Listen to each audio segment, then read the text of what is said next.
We're so close we can smell it in the air. We're so close. You see it with me live from an emergency room, coming from one. Big Rat 310 OG is on the show. He's in his scrubs.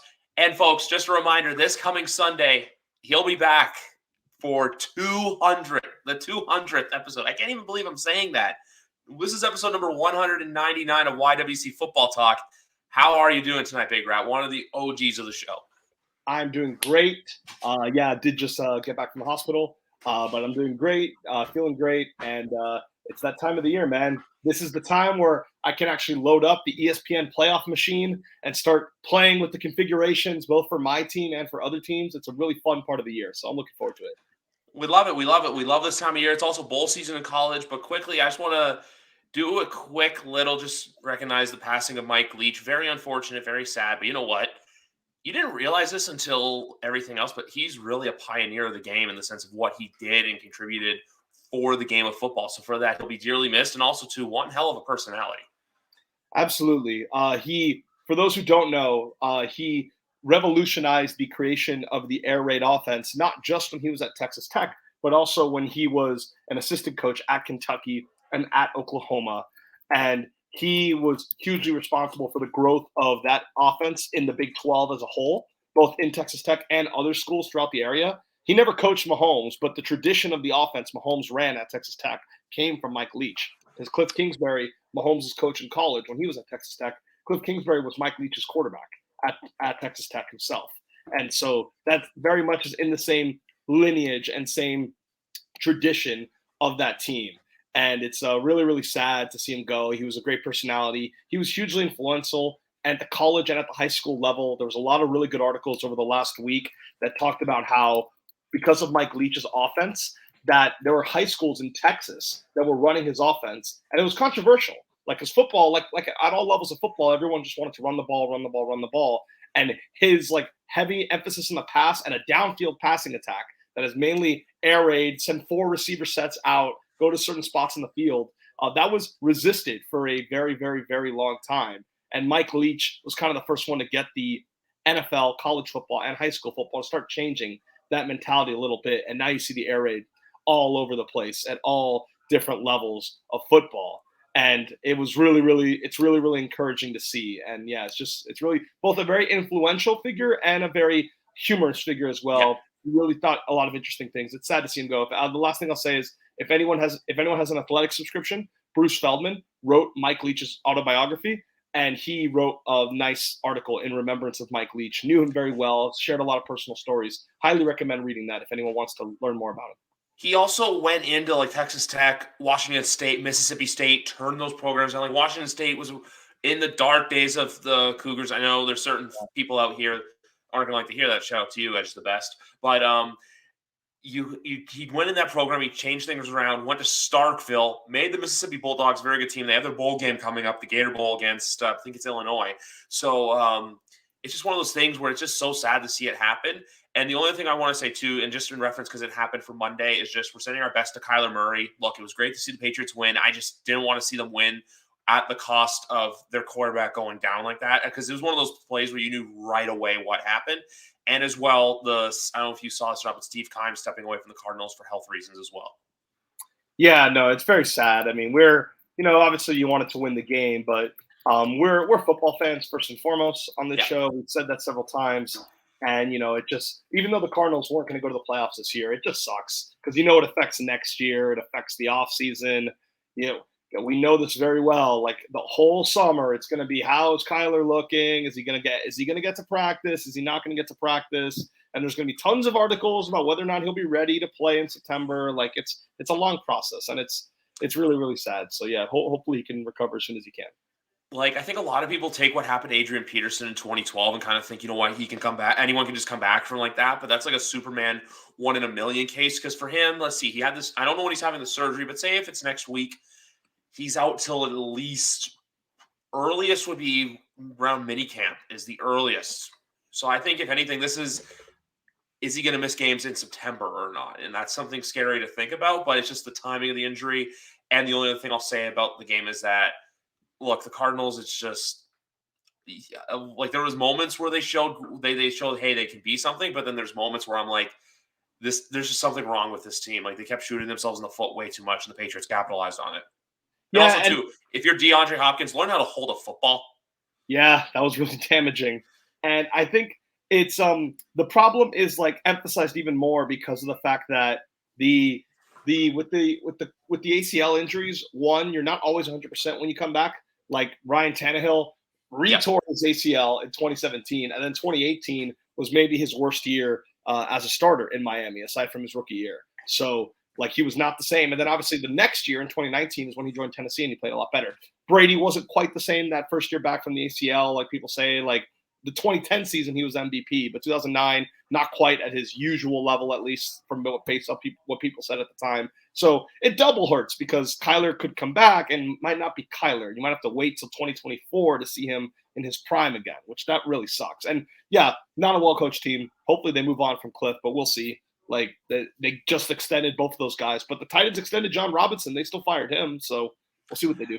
That was weird. That was the John Robinson firing was weird, but I think that was just a weird power struggle. And then to go out and lose the way they did was just I don't know how that's going to stand with ownership. So Yeah. we'll see what happens there. And then with Arizona, Greg Topsell will be joining the show in a little bit, folks. Stuff comes up, it happens, but he said he thinks that there's like apart from the health issues, that basically he thinks that there's something else to it, saying like this is the way that they can get like he can like handshake agreement step away because he's been with the organization for a while, but it's one of those things where it's like he can step down and then you have Adrian Wilson who is vice player of player personnel who can probably come in and take over the role. So we'll see what happens there. I do want to get his opinion on that when he does join us, but that's just something to throw in there as well. Well, yeah, especially since like you don't want to be cynical. Like, no, it's fair to be cynical. It's fair to be cynical. My head, sort of. What I meant is like you don't want to be mean about it. But yes, the timing is certainly curious. Because we know that Michael Bidwell is really close with Steve Keim. We know that he has survived through the end of Bruce Arians, through Steve Wilkes, through Cliff Kingsbury. And so very much this could be like a gracious way to let him go out. Like you kind of saw last year, maybe Dave Gettleman really was always going to retire from the Giants, but it is a little convenient that the year he was going to be fired is the year where they let him gracefully step away. Yeah. It could be a nice way to move on. But if that's the case, then Cliff's definitely gone too, because any new GM they hire is going to want to bring in their own guy.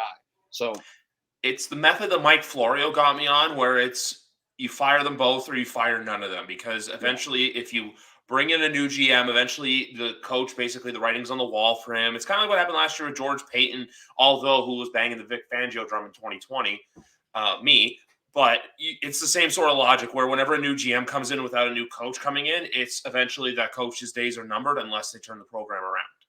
Yeah, it's only a matter of time. You see this all over the place. And the GM will say the right things. Like they'll come off nice and courteous to the press, but really deep down inside, they're just waiting. And it's understandable. I'm not saying they're like bad people, but yeah. Yeah, it's not like they're like blood-sucking monsters or anything. No, it's it's one of those things. Hey, it's a business. It happens. It's just one of those circumstances. The one thing that's great about this weekend, we got Saturday football. Saturday, Sunday, and Monday. We're starting it off in the land of 10,000 lakes. We're starting off in Minneapolis, Minnesota. Vikings and Colts. Colts plus 4.5 dog with an over-under of 47.5. I think you got to go Vikings in this position because they've looked sort of vulnerable over the last little while, like with the Patriot game, with the game against the Jets, last week laying an egg. I can see this being a get-right game for the Vikings, but the Colts coming off a bye, it wouldn't shock me, especially at that 4.5. If this was 3.5, I would say, yeah, give me the Vikings all day. But with the 4.5, there's a backdoor potential there. Yeah, and someone pointed out the Colts kind of respond well in this spot. They're if you were to ask a casual fan, what are the Colts' two most embarrassing losses this year, right? The first one that probably comes to mind is the 24-0 shutout to the Jaguars in week 2. Yeah. The very next week, they beat the Chiefs outright at home. The other embarrassing loss that people can point to is the game against your Patriots, 26-3, even though it was Sam Ehlinger, not Matt Ryan. And they just looked horrible. I don't mean to cut you off. They just looked. Their offensive line was getting cooked. Sam Ehlinger had no time to throw. He threw a pick 6. It was just brutal. And in that game, the very next week, they played the Raiders in Jeff Saturday's first game, and they won outright on the road. So the last memory people have of the Colts is them getting humiliated by the Cowboys on national television. But usually they bounce back when they look their worst. And I'm not again, I'm not bold enough to predict an outright win, but I do like them on the spread at 4.5 here. I think, especially they had a bye week. Yep. And I think that's doubly impactful in this game because this week, these Saturday games, and we'll get to it when we get to our game later when Greg comes on, but all these teams are on short weeks. Like we conceive of short weeks as they had Monday Night Football and now they play on Sunday, or Thursday Night Football. This is the same thing. It's Sunday to Saturday. And the Vikings are on a short week. The Colts are on a bye. So not only were the Colts not on a short week, they had super extra time to prepare for this game. So there's a big differential in rest, in coaching preparation. So I think for all those reasons, and because the Vikings, when they win this year, it's not like they look dominant. All their games, all their wins have been close. Yeah. So I think the Colts can cover the spread here. Like I'm going to go back to the games too. Patriots, they played super close. It was just, I know I've said all the stuff I have about what I think was a catch or not a catch, but that's neither here nor there. The Patriots shot themselves in the foot, and then the Giants, not the Giants, excuse me, that's next weekend. The Jets, they just couldn't get anything going against them. But that's where I think this game's really tricky to predict. If I'm playing it smart, I'm going to say Minnesota to win, but Colts to cover. Just because, like you said, the Colts can respond. Like if the Colts won outright, it's one of those bets where I feel comfortable laying the points. But if they won, it's one of those things where you look like, hey, I won. You don't want to be fully confident. It's not like it's like going halfway in Texas Hold'em, you know?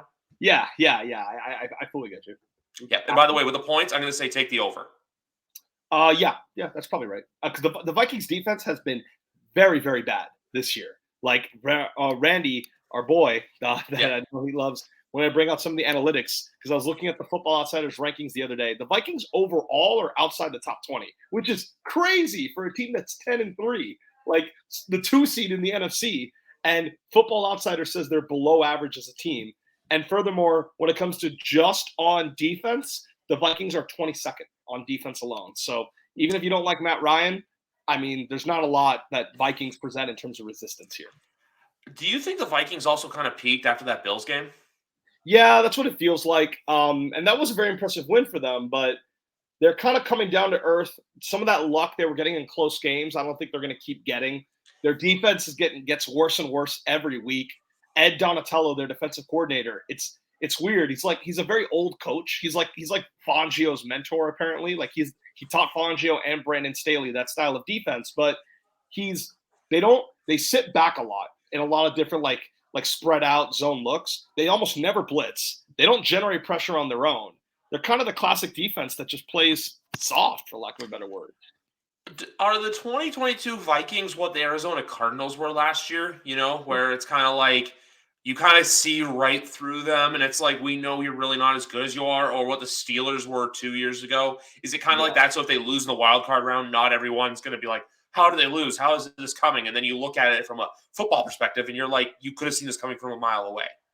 Absolutely. And I think like that Steelers team especially is a good example here because the Steelers were the 1 seed all year, and then they were the 2 seed. And then at the very end of the season, they started losing games down the stretch, and they fell to 3, and the Bills took the 2 seed. I think that's what you could see here. They're locked in as the 2 seed now, but if the Niners keep winning, especially if they win today, and they just kind of like don't lose again down the stretch or maybe only lose once, I think there's a real good chance you see the Niners pass the Vikings for the 2 seed, Vikings as the 3 seed, and then the Vikings potentially get upset in the wild card round. Yeah, I can see something like that exactly happening as I'm watching. I have a desktop monitor that I use for working from home, so I'm watching the game on that right now. Before we get to the next game, I want to say something briefly. I know Sunday everyone was making a big deal like, oh, Tom to San Francisco, Tom this, Tom that. I'm going to say 3 things about that. 1, what good does it do that organization to bring him in? 2, and actually I'm only going to go 2. For him next year, it's either he stays a Buccaneer or he retires. I think at this point, it's not like in 2019. I don't think there's a team where he can go to that's, just a quarterback away and it's going to significantly improve. Like if you look at all the teams that are quarterback needy, there's a lot more than just all this stuff. Like if you look at Tampa in 2019, defense had signs of promise. Offense was really good, just needing a quarterback to get over the hump. I don't see that happening with any other team. And like I said, that's the other thing too. I've said jokingly, hey, he'll be in New England next year. There's no way I think that happens. I think he retires, and people were even ESPN today was talking about it. Oh, will he come back and get his roses? I'm like, absolutely. Our fan base will accept him with open arms whenever he does retire. He will have a statue. His number will be retired. Robert Kraft treats him as a third son or fourth son. I forget how many kids off the top of my head Robert Kraft has, but he is he's Foxborough's own. He's Foxborough royalty, and I'm just going to say that right now. So, and also I'll say this as well. Fox gave him 375 million reasons probably to not continue playing after this year. I just don't understand. Also, like, he's older. He doesn't react to pressure as well as he did. Yeah. Look, man, and I get, like, there's a lot of film analysts on Twitter who say, look, he's not as washed as you might think. Like, that offense has a lot of problems. And I understand that. But also, his receivers are great, right? Like, I look at what the Titans deal with that receiver. I look at what, like, other teams around the league, like, deal with that receiver. And I just wonder, like, the Rams right now with no Cooper Kupp is another example. Like, man, like, his receivers are great. I know the O-line's bad, but, like, man, like, they can't score more than 20 points. They're like the Broncos of the West. I mean, of the NFC. That's what they are. They're the Broncos, except they're a little bit better than that. And they have 6 wins instead of 3. And, like, I don't think they're all that different teams. And Russell Wilson gets killed. He's a joke to the whole NFL community. And Brady, we're talking about him playing for these other teams at age 46. It's like, what are we doing here? Like, I don't get it. I also don't want to see. I think him going ring chasing kind of destroys his legacy more than it can. It'll destroy his legacy more than it'll help build it. You know, it's kind of like you have this already. Why do you want to continuously go for 8? And people are even saying too, like, you know, oh, the Raiders, oh, Team X, go like San Francisco, for example. It's just kind of like, but why? But even with San Francisco too, it's now coming to the point of, well, why trade those picks? Why trade all those picks for Trey Lance? And we're seeing it right now. I'll say this. If the 2015 Broncos can do what they did with Peyton Manning, Brock Purdy can win a Super Bowl with the San Francisco 49ers this year. Yeah, no. I think that if he's going to do it, like, San Fran to me is insane. I can understand McDaniels wanting him instead of Derek Carr, but I'm not even saying that's an upgrade at this point in Brady's career. But at least I can get it because they have familiarity. Obviously, they're friends. Like, they can run a good system together. That I kind of understand. But even then, it's like, yeah, you give them Renfro and Adams and Waller, but that defense is terrible. Like, is that – I don't know if that's worth it for one season. Are they really going to be able to – the Bucs defense was incredible when he got there. The Patriots defense was awesome his entire career. Like, I just don't know if that's worth it, if it's worth it to go 500 and kind of hurt your image even more, you know? Yeah, that's the thing. I just don't want to see – you know how Peyton Manning was a shell of himself when he retired and was carried to that Super Bowl? Because that's the one thing I'll say too. Because even though Peyton Manning won, like, you can argue – look, if it's not for the Denver Broncos defense getting after Tom Brady in that AFC Championship game and Cam Newton not going for a fumble, I don't think the Denver Broncos won the Super Bowl that year. So that's just my 2 cents. I wanted to put it on without the whole Tom Brady stuff. But moving on to the next game, Cleveland versus Baltimore. I can't believe this Baltimore laying the 3 over under 37.5. If Tyler Huntley's a go, give me Baltimore on the spread. After last week, I think we learned that, look, they were 1 win away from your record being predicted correctly with Cleveland as San Francisco picks up a fumble and is running it back to the house. I think we're slowly starting to see the death of the Seahawks too. But with this game right here, I think if you're Cleveland, just kind of shut it down. And then 2023, you know, they're going to be that team. Oh, who's going to be the next, like, who's going to be the team to rise up? Who's going to be the team to be here? You know, Cleveland's going to be that talk next year where everyone's going to overhype them because it's the first full year of Deshaun. Yeah, I think he's been bad. Like, very, very, very bad. But I just wonder. I wonder that what. Okay, I don't want to be like. I'm not trying to exaggerate because I'm not saying like he'll never be good because it's this weird thing where like America kind of hates Deshaun right now. Yeah. Like, and there's a lot of people kind of rooting for him never to be a good quarterback again. And I get it. As he gets more comfortable, plays more football, he'll be back. I get it. We have to accept though that there is a world where it never quite looks the same.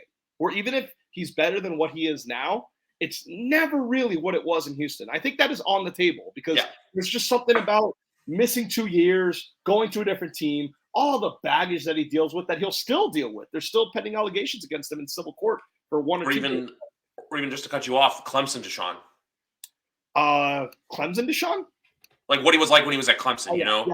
Yeah, absolutely. Absolutely. So And you know, like there's a physical element to this too. I mean, he uses his legs a lot, even when he's not like rushing himself. Him scrambling, escaping the pocket to make plays down the field is a big part of his game. You see now with Russell Wilson, it's not that Russell Wilson can't still scramble for a 5-yard gain on first down. He can, but the problem is when he needs to extend the pocket to make plays, it doesn't come as easily to him. So there is a world where it's never quite the same. I'll say that. Even if obviously everyone understands that now it's just rust. Yeah, that's the thing. That's the big thing with Deshaun right now, where it's the whole familiarity with the system, but at the same time, too, look, next year, is there potential for him to be there? Yes. But at the same time, too, when you look at his division, I know everyone likes to harp on Lamar and be like, oh, is he going to get his contract? Yeah, we know Baltimore is going to pay him. We all know what's going to happen, or they franchise him. But one way or another, he'll be there next year. And with Cincinnati, they're going to slowly pay as Christian McCaffrey hits the end zone and it is now 14-3. And everyone on TikTok saying Seattle plus 3.5 go suck a lemon. I took Niners tonight. Sorry, Travis Homer fumbled at midfield. I was so angry. And I can say that because Travis Homer's a Cane. I know him very well, but I'm annoyed. I have Kenneth Walker starting tonight because of Ramondre's injury, which we'll get into in a few minutes. But just watching San Francisco here, that's why I say Brock Purdy basically it's like Jimmy Garoppolo. Don't fuck up, and you will get them to a Super Bowl. But with going back to Deshaun, though, you nailed everything on the head. Plus, two, like I was saying, you have Cincinnati and you have Baltimore ahead of you. With Cincinnati, by the way, I still think that they're going to lose they'll probably lose T. Higgins because, you're going to have to pay Joe Burrow. Yep. You're going to have to pay Jamar Chase. Already paid Mixon. Yeah. You already paid Mixon. So what's next for them? So I think T. Higgins could be the odd man out because Tyler Boyd, you can see them definitely taking a hometown discount. So that's something I just want to throw out there. And T. Higgins is going to want to get paid now because he was a second-round pick. Yep. So this upcoming offseason is going to be what A.J. Brown, Terry McLaurin, what all those guys, DK Metcalf, all those guys, all that drama last summer, that's T. Higgins this summer now. Yeah. Then there's the first rounders this year, which I'm starting to bang the drum on someone, which I'll get into in a minute to come to New England. But because we all know guys like CeeDee Lamb are going to get paid. We know Ayuk's an interesting one. I don't know what's going to happen there. And then there's a couple others. But when I look back to this game right here, it's so hard to look at, but I got to go Baltimore plus 3. I don't know what it is. It's just regardless of what happens. And also, too, for the love of God, take the under. I know it's 37.5. Go under. Because, look, both defenses are very solid, and I can't see this being a shootout. Even though Cleveland unders have screwed me before, this is a game where it's just, you know what, if you are betting it, go under 37.5. Yes, absolutely. And the thing with Baltimore, Greg Rosenthal made this point on the Around the NFL podcast I thought was really good, that last year Lamar got hurt and they lost all those games. They lost like 6 straight games to end the season, I think. One with Lamar. And there was the 2, though, where they went for 2 selfishly late and it bit them in the ass. And that was the reason that they didn't end up getting it. But still, the point remains that they kind of like wanted to prove a point that like, okay, this time we can win those games. This time, even if he goes down, it doesn't completely tank apart their season. So them beating the Steelers last week, who had won 4 straight against them, I think that was a really big moment for the franchise to kind of realize, okay, like, yes, Lamar's out for another few weeks, but this isn't last year. We're not going to let it derail the season. This time we're going to fight through it. So I think you get a really good effort from Baltimore here. And Cleveland Deshaun Watson is worse than Jacoby Brissett. I never thought I would say that. Even though I predicted them to go 3-8 and Jacoby starts, I never thought about that being possible when Watson came back, even with rust. But it's just true. He's been worse than Jacoby Brissett so far. So, yeah, I think you have to take the Ravens or you don't bet this game at all. I don't think you can't bet on Watson until you see it. Yeah. Yes, there will be a game where he looks right again, but you see it first. I don't think you burn your money every week waiting to see it happen. I think that's either going to be next week against the Saints, or I don't know who they play on New Year's Day, but they play Cleveland Cleveland plays Pittsburgh week 18, excuse me. So it's going to be one of those 2 games where you can see that potentially happening. And speaking of those Saints, I'm going to say this outright without even saying the lines or the over-under. Give me the Saints to do this at -4.5. I know they've looked weak, but they've still been a very solid home team this year. And it's Desmond Ridder in his first career start. No Marcus Mariota, no Kyle Pitts. And I also, too, remember the Saints, I think a lot of people are going to doubt them just because of what happened to them last time before their bye week against the Buccaneers, blowing our lead. But I think when it comes to it, I think you know what, some home cooking is going to do them right. I'm going to stay away from this one. I definitely can see everything you're saying. I just think that there's variance in this game. Yeah. When Desmond Ridder starts, it goes both ways. It's like, yes, rookie quarterback, first start, he could play very bad. It could also be rookie quarterback. We don't have any tape on him. We don't know what he's going to do. Like maybe like when my Dolphins played Brock Purdy, Josh Boyer instinctively was like, okay, like let's heat him up. Like let's send blitzers at him. Like let's see the rookie quarterback crumble under pressure in his first start. But Brock Purdy was decently okay at handling it. Like he could see all the coverage, he could see all the rushers. You know, he could make the right adjustments, and it was kind of fine, all things considered. So what if Desmond Ridder is capable in handling pressure and he burns the defensive coordinator for constantly sending extra blitzers at him by checking it down to the flat, by making a play down the field? So I think there's variance. I don't know what Desmond Ridder is going to look like, so it could go well, it could go poorly. So as a result, I am staying away. But I definitely can understand the 4.5. Oh, I am not. I'm not betting this game either. If I were to take anything, I'm taking the over 43.5. I think this both teams can put up 20 because both defenses are a little. I was pumping the Saints defense tires. They can still let up a fair amount of points. I am not, when it comes to the spread, I won't actually put any money. I just always say a spread pick because I'm in a spread pool right now where I'm gunning for top 3. And if I get in top 3, I get some money, which because I've been doing good. Last week I got cooked on the spreads, but that's neither here nor there. Thank you very much, New York Giants. When it comes to a game like this, I just look at the home team. If this game was in Atlanta, I would be leaning more towards the 4.5. But because it's in New Orleans, I'm going to take the home team. That's all. Perfect. Yeah, yep. I think that makes a lot of sense. I'm going to come out and say this too. I love Chicago in this spot to cover. I love Chicago at the 8.5. I do too. I 100% love Chicago in the spot. My only issue is that I keep doing this with Philly where I keep betting against them on these big spreads. And let's be perfectly clear, audience. A lot of the time it has worked because I know everyone was on the Titans 2 weeks ago and we got burned. I was on the Giants last week and I got burned. Yeah. But there were also times when I was on the Commanders on Monday Night Football. They didn't just too. They won outright. I was on the Texans on that Thursday night game, and they covered that game. The Texans did. Yep, exactly. I was on the Colts too as well when they played them. Colts was another one, perfect example where the Eagles should have lost that game. Barely covered against the Green Bay Packers, remember, on Sunday Night Football a few weeks ago. And they played also the Cardinals earlier in the season when they were 5.5-point favorites and they only won by a field goal. So it's typically been profitable to bet against the Eagles on these big spreads, but they burned everyone these last 2 weeks because they've crushed the Titans and they crushed the Giants. But objectively, 8.5 is a lot of points. Bears are coming off their bye week, as we know, so they've had extra time to prepare for this game. Justin Fields is an X factor element. Like when I say that, I don't mean he's an X factor as in teams don't know what he's going to do. Of course, it's Justin Fields. He's the star of the show, but it's an X factor in the sense that it's more high variance football because it's the kind of guy you don't really see on a weekly basis. His speed, you can't replicate in practice. He is much faster than Jalen Hurts is. Like Jalen Hurts is a big power lifter, scrambler, and he's strong as knocks, and he's really hard to take down. Justin Fields is a burner. He is faster than most of the cornerbacks on the other team. So I think it's a very different kind of preparation than what they're used to with Hurts. So I think that Fields, I think, can have a really, really good day here. Yeah, 8.5 is definitely the play. I'm personally not going to because I keep getting burned betting against the Eagles the last 2 weeks. But if you're going to bet this game, bet the Bears. Oh, I won't put any actual money on it. Like I said, just for my spread pool, that's why. But when I look at this one, I put 2 factors into it. One, like I said, like you were saying, the Bears coming off their bye week, and the Bears are a very unpredictable team. The other one is, do we think the Eagles are potentially looking ahead and past this game, considering they have a game that can define their season coming up next Saturday against Dallas? That's my other logic. You know, it's that game where Philly squeaks out a win. They're also coming off those, like you were saying, those 2 ass whoopings of the Titans and the Giants. I took the Giants because of your logic, by the way. Not blaming you. I'm just saying the divisional rival, big spread. Well.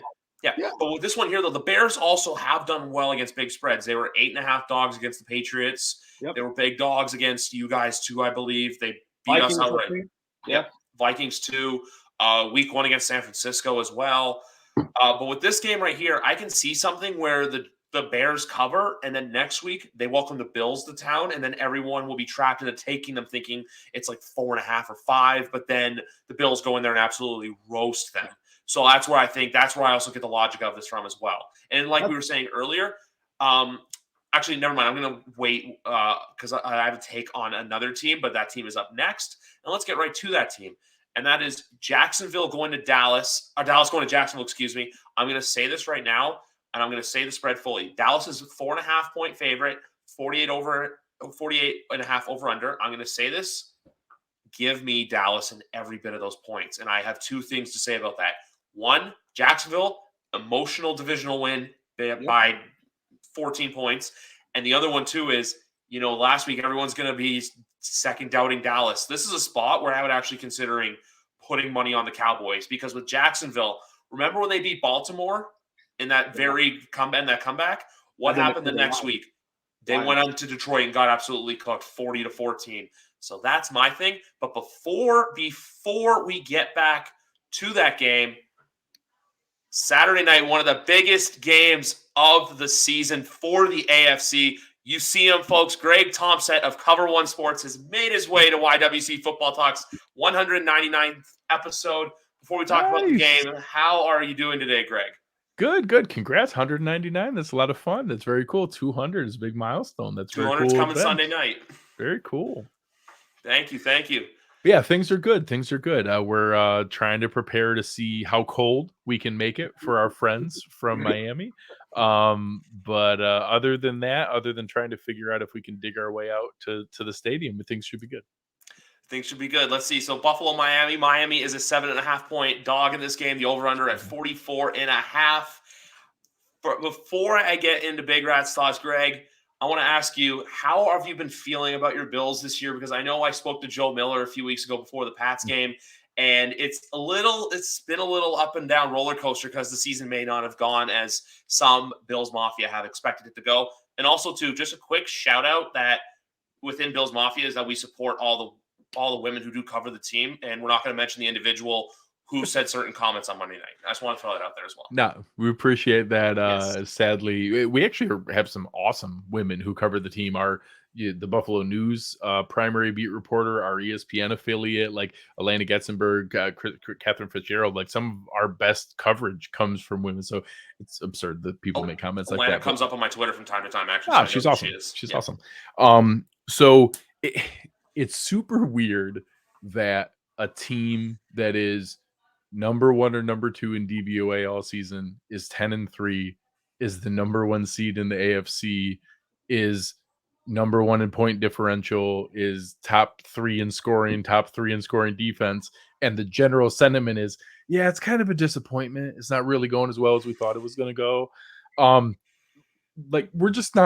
We're not used to this. Like, this is not our world. Not likes to like have expectations, and then obviously you have expectations, and then you open up the season, blowing out the Super Bowl champion and the last year's number 1 seed, and like the first 3 games the first couple games they're up by 100 points already, and then obviously they lose to Miami, but in an odd game, like, so it was, a lot of fans could kind of explain it to themselves, like, wow, that was kind of weird. They put up almost 500 yards, and like it took all these different circumstances, and then they beat the Chiefs and they beat the Packers, and like everything is clicking along, and then they hit a weird lull where you have a super weird game against the Jets and you lose to them, and then you have that crazy game with the Vikings where like you literally could you get the goal line stand and then you fumble it into the end zone and give it back to them, and then it takes the 4th and 18 catch by Justin, all the crazy stuff. And then they have the weird stuff where they have to move the game from the stadium, and then that gets 3 road games in 12 days, and like all this stuff has kind of made it seem like different seasons at once. So now, stepping back, it's kind of one of those things where, like, listen, they're 10-3, they've gotten to this point, they've pulled out a couple games that they might not have deserved, they lost a couple games that if you played them over again they probably would have won. but ultimately they probably are kind of a 10-3 team. Like those games probably would have swapped out. They probably are one of the best 2 or 3 teams in the conference, in the league. And now it's okay. Can you kind of get your crap together and get it straight here? You got 4 games left to get yourself right going into the playoffs. They're weirdly, I think, a tiny bit under the radar for being on a 4-game win streak and the number 1 seed in the conference. Like I don't think a lot of people are feeling as good about them as they were before. So they're kind of in a weird, you know, situation where they're a little under the radar. But the fan base is in that same spot where it's everybody's kind of like, all right, well, I get 4 in a row is good. We've won, but they're kind of not great teams, and they haven't been big, huge, dominant blowouts. It was more fun when we were beating the Titans 38-3 and stuff like that. So it's kind of now in that, you know, prove it to me mindset where we need to see, hey, can you now finish out the season strong and actually do it in the playoffs when it matters? I completely agree with all of that. Just because, look, obviously, I'm the one that's been there before. My team was the gold standard for years on stuff like that. So I get where you're coming from. There's always the adversity there. Another take I'm going to say right now is that I think you guys signing Cole Beasley is going to help you guys in the short-term future more than OBJ would have. I think I was always in the mindset of, if you're Odell, wait till March, and then that's when he gets his bag, and then the golden goose gets coveted. So that's just from familiarity process, for the fact too that guys like Davis and McKenzie have been there and they haven't been there. You need someone to take pressure off Diggs in the sense. And also, to quote Joe Miller from a couple weeks ago, even though we did get a touchdown on Sunday, but Dawson Knox has also been on a bit of a milk carton this year as well, for lack of a better term. I'm just saying that, look, I know he got his money and everything, but he's been kind of quiet this year. But when it comes down to everything, they've been managing to win games. Like you said, they may have not have covered in all the games, but look, when I saw them 2 weeks ago, I was like, this team's better. I never once said that the Patriots were a better team. They came in, and that's a game where you kind of showed you're the kings of the AFC. But with your team, I look ahead more than the game this Saturday, because I think it's important for both reasons. I'm looking ahead to that game week 17 on Monday Night Football in Cincinnati as the game, because, Cincinnati's getting hot right now. Buffalo's slowly getting hot right now too. Like you said, 4-game winning streak. Maybe not a lot of people have been paying attention to it because, Cincinnati beat Kansas City. They could potentially beat the Buccaneers on Sunday. So I'm going to look at that week 17 Monday Night Football game to get a real gauge for where both teams are going to be going into January. It'd be huge for seeding. Yeah, huge for seeding, huge for getting that first round bye. And, like I say, both Miami and Buffalo still control their destiny. If Miami wins this game and runs the table, they still have plenty of chance to be able to take the division back. I don't know that they can catch the Chiefs. It would take the Chiefs have, I think, another Broncos and Raiders and Texans. The Seahawks is like their only even remotely losable game in that stretch. But beyond that, I think that they certainly could take the division if they can run the table here. The Bills, the same thing. I think if the Bills win this, I think it pretty much locks up the division, gives them a 3-game lead with 3 games to go. It doesn't technically win the division, but for all intents and purposes, if they win here, it's a 3-game lead with 3 games to go. So it's, it would take all the crazy calculations for it to fall apart. And ultimately, it's going to come down to that Bengals game that will decide if the Bills keep the first round seed or the first overall seed. And that Bengals game is what I look forward to. If, I know we'll get to this game in a second, if the Finns somehow win this game, that Bengals, they would need the Bills to lose again. And that's kind of the one that I, as a fan, would circle. Okay, that gives us a chance. So the stakes for the Bills, if the Bills lose this week, which I know you probably don't think they will, I don't think they will either, that probably, that Monday night game then becomes, you win this, you could be the 1 or the 2 seed. You lose this, you could be 5 or 6. Oh yeah, no, absolutely. I think that it absolutely puts it in question, and I think obviously, regardless of fanhood and things like that, you just using Vegas 7.5 point spread. I think that's a little rich for me, but it certainly means there's an expectation that the Bills are going to win this at home going into Cincinnati. That one I certainly don't expect it to be a big favorite. Maybe the Bills are 1.5 or 2, but I could certainly even see the Bengals being a point or 2 favorite. I think it's going to be inside a field goal for either team. It's going to be close to a pick 'em. Yeah, that's exactly how I feel about that one. That's how I feel about that as well, being a pick 'em for there.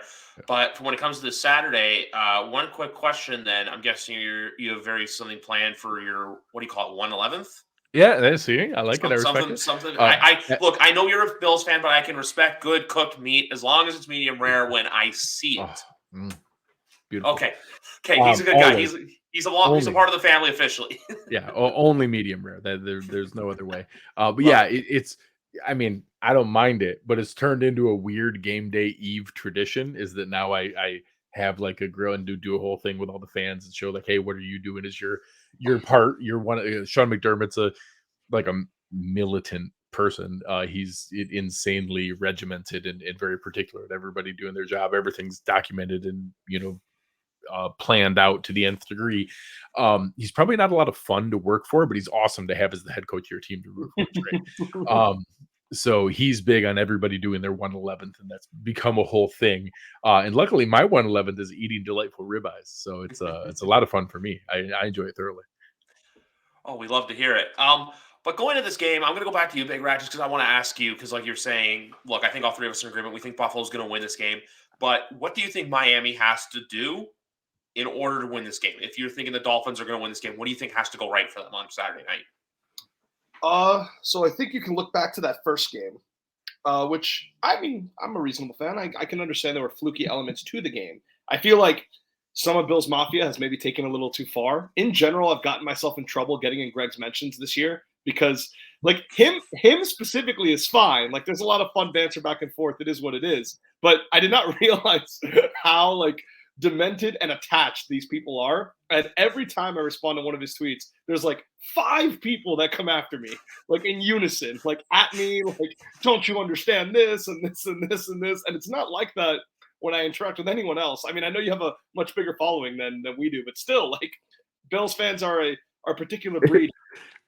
There's some people that get a little excited sometimes. So there are some people that I say I'll feel bad, but I don't feel bad. That there are people where I know what I'm doing and what I'm inviting, and I will retweet something and immediately mute the conversation. So I don't have to see the replies because I know what I'm sending them into. But yeah, there are some every fan base has their ridiculous, outlandish people. And any fan base who thinks they're like, oh, our fans aren't like that. Oh, yes, they are. Oh, yes, Yes. they are. We all have idiots. We all have our mouth breathers that are just insane, crazy people. And I know many of them, and some of them are nice to me, but they're not always as hospitable to everyone else. And I'm not afraid to throw my own punches. I definitely like. I think when you tweeted during that Niners game, you tweeted Tua turn the ball over. Yeah, that would get a little attention. And I was like, okay, well, it's all fun and games when your quarterback led the league in interceptions for most of the year. So now I'm going to throw that back at you, and then that certainly brought on. Oh yeah. Josh is the triggering element, just like Tua. It's just how it works. But yeah, that one certainly a couple of like national shows ran with that one, and so that one I lost control of. That one went on its own afterwards. But that's the way Twitter works.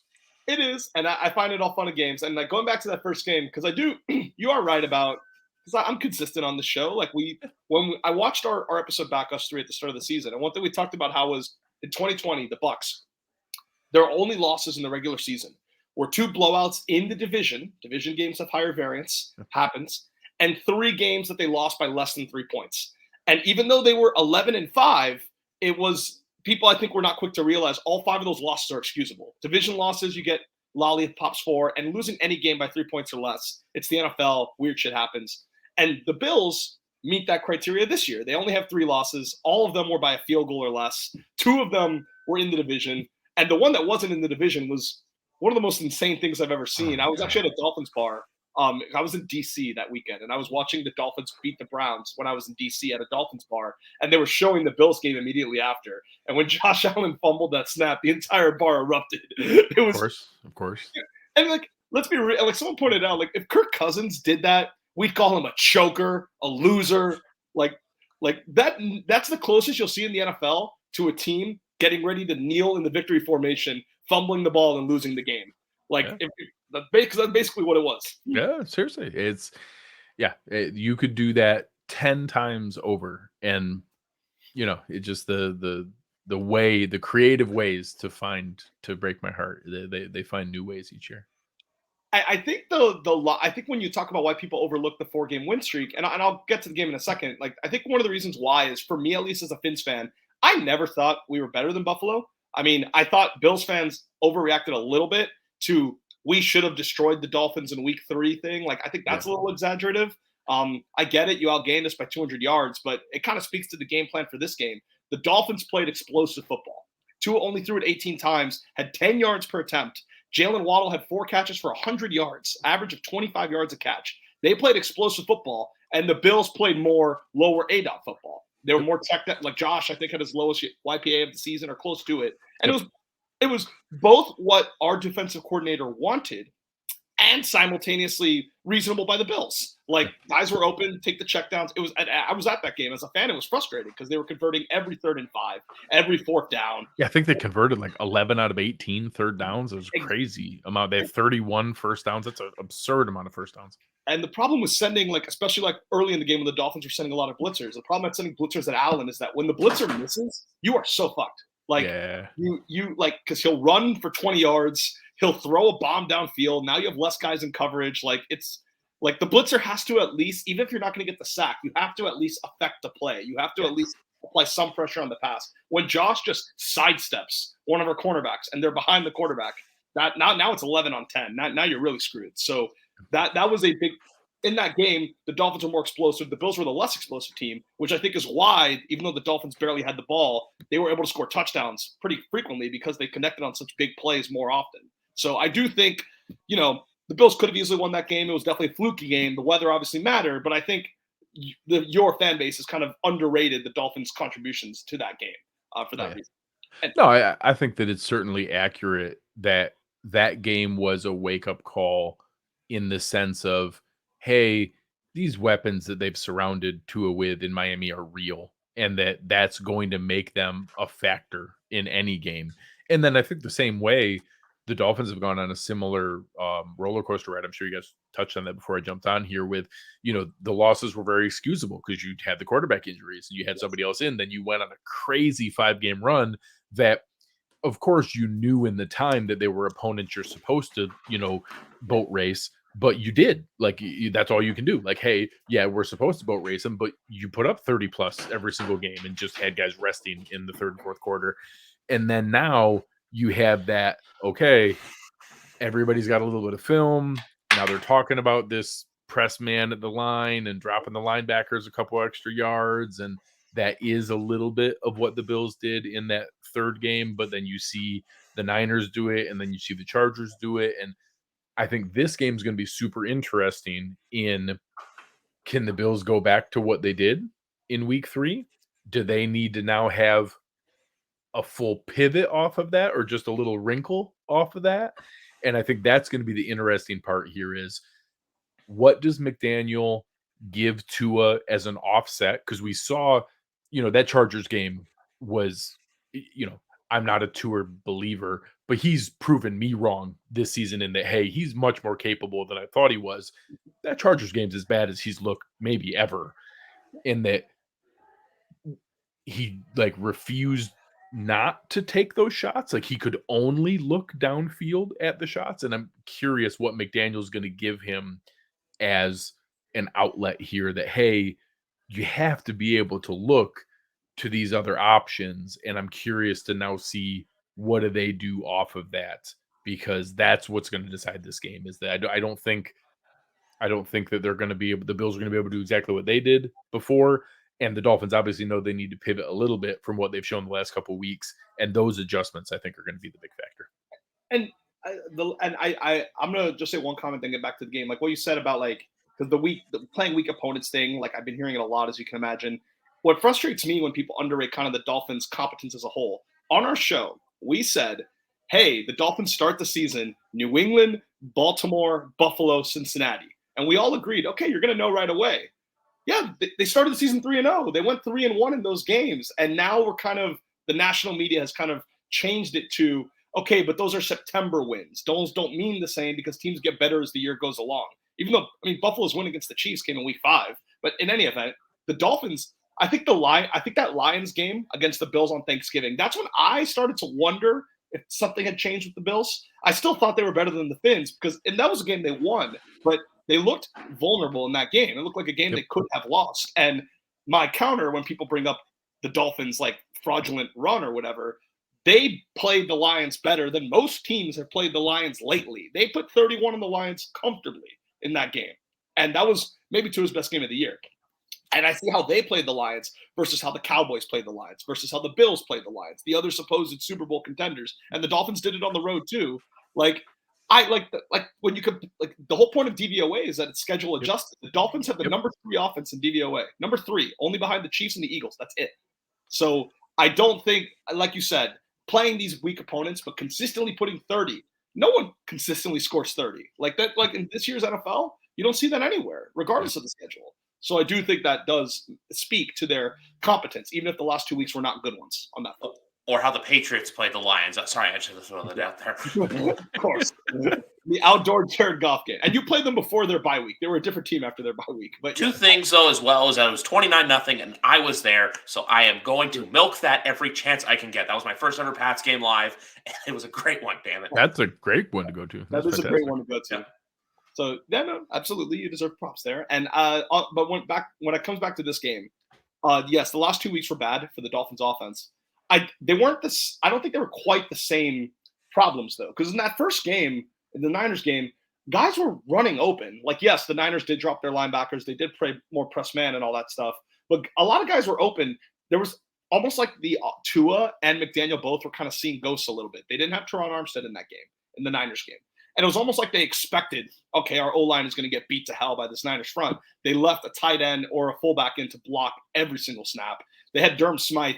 Like, basically, Mike Gesicki didn't have a catch in that game or the Chargers game, but he didn't have a catch in that game because they had Durham Smythe in the field to block almost every single snap because they were just terrified that the Niners front was going to kill them. But oftentimes when I was watching that game, the pocket was fine generally, like especially early on. Tua had open guys. There was just something was off with the timing. They were scared. Like, I don't know what it was, but he was missing throws I think he should have made.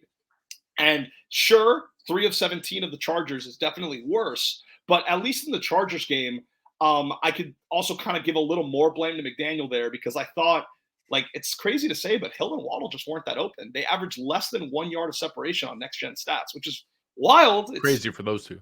It hasn't happened all year, whereas they were more open in the Niners game is my point. So I feel like schematically, McDaniels deserves a little more blame for what was happening in that Chargers game, even though Tua was just as bad, if not worse. When it comes to this game, I do wonder how the Bills would change because, yes, their linebackers do scare the hell out of me as well. They can similarly play a similar way. I was very unhappy when I found out Milano was playing. I held out hope falsely. He had 2 straight DNPs. I was holding out hope that he would maybe miss this one. That would be that might not that it would flip the result, but that would be a very significant. Oh, he's as impactful as any defender, especially now with free agency 2 years ago. And he's a great player, and I do worry. Yes, they're probably going to have Milano and Edmonds, back up their drops a little bit, narrow those windows for Tua, make it a little harder. When you ask me what do we need to do, my fear in this game locally, everyone's talking about, okay, why don't you get back to more of what you were doing last year? A lower A-dot offense, you check it down to Gesicki, you check it down to the running backs, because Dolphins also haven't been able to run the ball these last 2 weeks. That's a big part of the problem too. Their O-line has gotten no push. I don't really know why. They were running the ball fine early in the year. Niners, sure, you can say that's the Niners, deal with it. Not being able to run the ball against the Chargers was weird, really weird. That shouldn't have happened. So them not being able to run the ball has kind of exacerbated their issues in the passing game. And everyone here wants to throw it to the tight ends, throw it to the running backs. Because early in the season, when I was thinking, like traditionally last year with Mahomes, maybe Allen to a lesser degree, but like all these quarterbacks who have all these explosive offenses. And the trend around the NFL was you run a cover 2, you make them check it down more often. These quarterbacks are stubborn. They won't take the checkdowns. They'll keep throwing shots downfield, and that's how you maybe get turnovers. That's how you maybe get 3 and outs, whatever. I was never worried about that with Tua because I was like, just last year, that's all we did. And he got criticized for it. Like, he can't throw more than 5 yards. I was like, this should be easy. He can do that, no problem. And in that Chargers game, he seemed to be stubborn. He was constantly going to Waddle and Hill downfield when they weren't open, constantly taking sideline shots to Gesicki and Trent Field when the window wasn't there, or certainly if it was there, he didn't have the touch or the accuracy to make it there. And it was weird because when you go 3 for 17, that's not just like, there's almost no quarterback that will do that in a regular NFL game unless it was something structural. Like, you keep trying for this, it's not open, do something else. And he was stubborn and he refused. And I was shocked by it. If you watch the all 22 of that game, there were plenty of plays where Gesicki and Mostert were open in the flats and he wouldn't take it. But I don't want to sound contradictory here. That's what everyone wants for this game. Check it down to Gesicki, check it down to Mostert. I am scared of that because I think that's kind of what the Bills want. I think the Bills want us to just check it down, is what they do. Run the ball. Like, that's what McDermott and Frazier want you to do. It's different with the Chargers when you're the favorite. You've spent half the game playing your normal game. It's not working. You got to adjust, do something else. You could probably play low A-dot football and get away with it and win. You're going at Buffalo. You're 7-point underdogs. You need to take more chances when you're the underdog in a game like this, even with the weather. High variance outcomes. And look, like how Steph Curry, not to compare Tua or the Dolphins to Steph Curry, but even Steph Curry will have basketball games where he shoots like 4 of 20 from 3. Because when you rely your entire game out of the more high variant attack, you get floor outcomes like that. And I think that's how you get a 3 for 17. Like, this is, despite their reputation, this is the most aggressive offense in football. Tua has the highest yards per attempt in the league. Furthermore, he has the highest average depth of target in the league. They throw the ball consistently in that intermediate window over and over and over and over and over again. They never do anything in 1 to 9 yards. It's the deep stuff doesn't work very well, but the intermediate stuff is always very open. And I think you have to accept those floors. So I personally don't want them to resort to what they did last year. I don't want them to center the game plan around Raheem Mostert and Mike Gesicki. I want them to keep doing what they normally do. And that's going to sound crazy. And if they do it again, and if Tua plays bad, and if he's like 5 for 20, everyone is going to say, oh my God, how stupid. Why would you do this? I think you need to be aggressive and you need to take chances here. And I think if they were to turn into the offense they were last year, I think that's a mistake. And I respect Greg a lot for earlier in the year. I was watching one of your episodes when you were talking about the Cardinals blitzing Mahomes. And you mentioned they got killed for that. Why would you blitz Mahomes? Who the hell blitzed Mahomes? He lights it up. It's not more honorable to play a more conservative defense, have a lower chance of victory, but the margin of the loss is smaller. All you're doing is assuring a closer, less embarrassing loss. When you go and blitz, yes, you may also get embarrassed worse, but you introduce the opportunity that you take the ball, you create negative plays, and you introduce the small, unlikely, but possible opportunity where you win and you beat them. And I'd rather go down swinging than die honorably, but die every single time. And that's exactly what I want for this weekend. I would much rather you try to do the downfield stuff to Waddle and Hill with your complicated route combinations. It doesn't work. You lose by 20 in the process. Fine. But if they lose by 8, like in a low A-dot game, if they lose kind of how the Jets lost last week and Tua's average depth of target for the game was 5 yards, I'll be annoyed. I don't care that it was less embarrassing. What does that matter? The division's on the line here. Shoot your shot. And so I counterintuitively do not want them to change. I want them to try what they're doing and see if, Tua is supposed to be an accurate quarterback. I get it. Milano and Edmonds are great at their job. Dare Tua to make that tight throw in between the linebackers and the safeties. He didn't do it against the Niners. Okay. Take 2. Try again. One thing I'll say about this game quickly is, how we were saying the 7.5 is a little too rich for your blood. If anything, I would say, just from a betting perspective, when I'm looking at that line right there, I would say, maybe do Buffalo -3. And I would say under, just because of the weather factors. We don't know what it is. I've seen Greg joking about it, where everyone's expecting this huge snowstorm, but in reality, it's probably going to be next to nothing. It's going to be, we'll have to wait and see. It's not going to be. I'm guessing you don't remember the division game last year, but I remember the division round playoff game last year where the Bills scored a touchdown every single drive that they had the ball. You might not remember that game. Don't like to talk about it, but yes. That game was also windy and -7 wind chill, and everybody worried about a lake effect event, and both teams scored 60 points. So don't get me wrong, there is a chance that it can really skew what was going on there. most of the time, like the monsoon rain events are the one that actually mute the score and that like people bury the under and stuff like that. Like in the winter, like there's plenty of high scoring games that happen in the cold that happen all the time. So it is possible we get one of those crazy snow events, and I don't think that's what's going to happen, but it is a possibility. It's Buffalo. It's a lake effect event. It could hit right over the stadium during the game.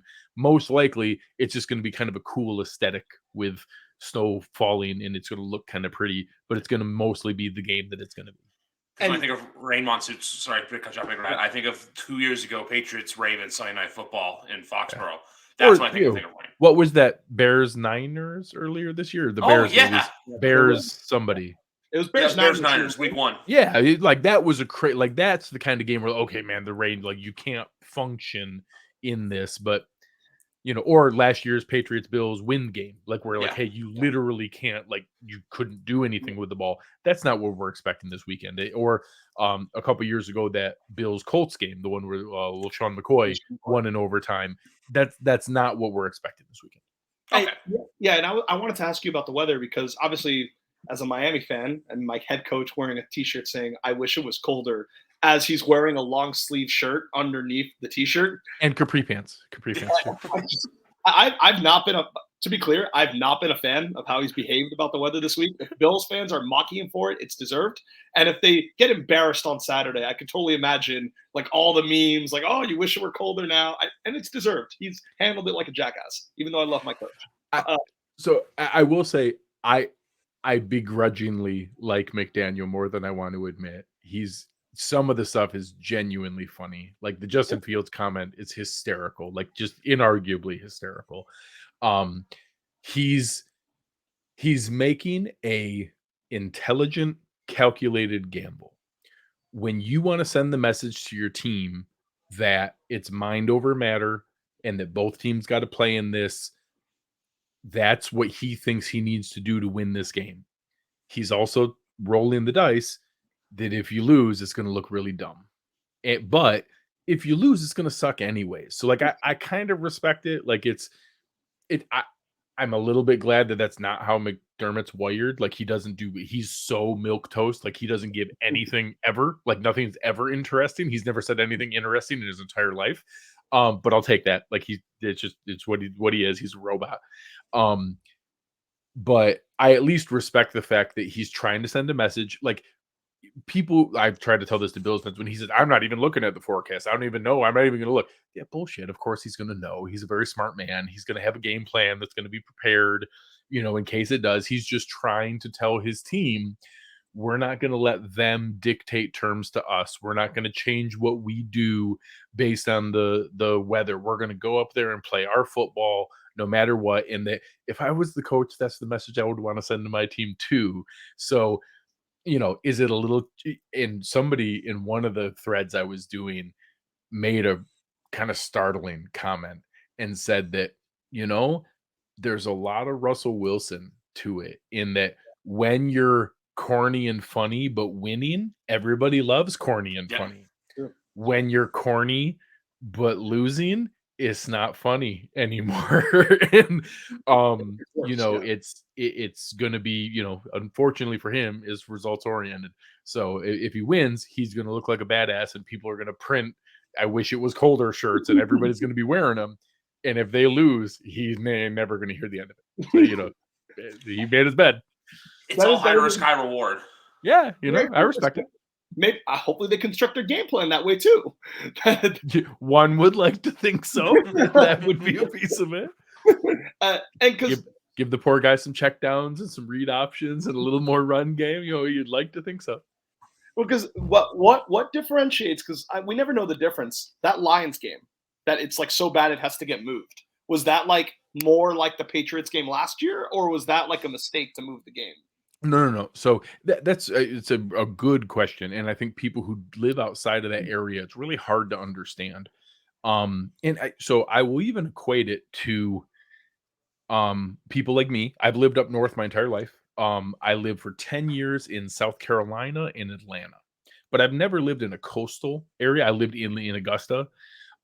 So I don't know what it's like to prepare for a hurricane and then have it hit super intense in one little area.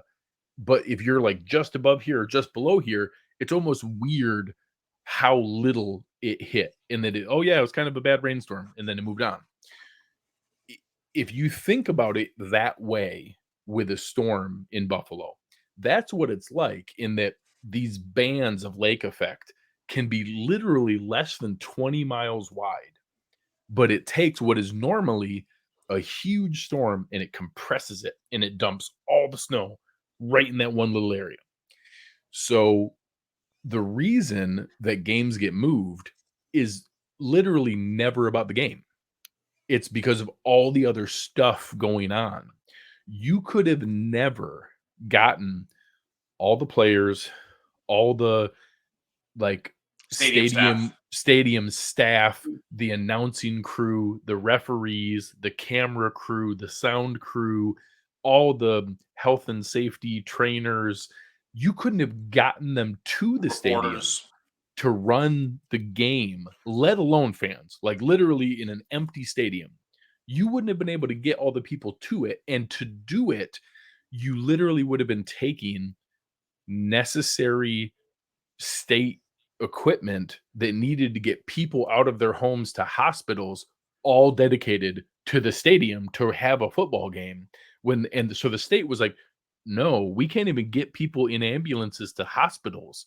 We're not dedicating all our resources to let you have a football game. That's why it got canceled. It got canceled because they couldn't get the people to the stadium. They could have got to the stadium and cleared out the field with a tractor and played the field and played the game. That would have been able to happen by, whatever time that weekend. So it got canceled because of the snow on the area. Because people brought up, oh, well, man, if you had a dome, you could. No, if there was a dome, they would have canceled the game too. Yeah. It wouldn't have made any difference. They couldn't have got people to the stadium to have the game. So this event, one, that was also, it did happen 10, 12 years ago. It happened another like 15 years before that. But it was 77 inches of snow. Like, Wow. Think about how tall each of you are. Yeah. I'm a 6-foot man. I'm not 77 inches tall. That's another 5 inches over my head. So getting that much snow, there's nothing you can do. This weekend, from Thursday all the way through Sunday, they're expecting 8 to 12 inches the entire weekend. Now, it's possible that 2 to 6 of that could fall during the game. And if you have that crazy intense band, it could get a little wonky. Like if that happens during the game and it hits right over the stadium, that shit comes down intense. Like it's crazy. So if that happens, we could have like a fun all-time game to watch. Like it'll be crazy to look at. I actually think that's pretty unlikely. I think it's just going to be snowy, and it's just going to be a snowy game, but a pretty traditional game. You're going to be able to see the field. You're going to be able to see the lines. They're going to be running full speed. Because shit, if you give me snow and you let me slow down Waddling Hill, I'll sign up for that all day. Josh Allen in the snow versus Tyreek Hill and Jalen Waddle in the snow. Sign me up. I'm ready for that. I obviously know a little bit about Buffalo too, just because obviously how I'm the one here who's the closest to the city, even though I'm the one that's in a different country. But I like everything you said. Like, yeah, exactly. It's just for some reason for there, whenever it snows like an incredibly stupid amount, and then before you know it, it's gone and it's like nothing happened.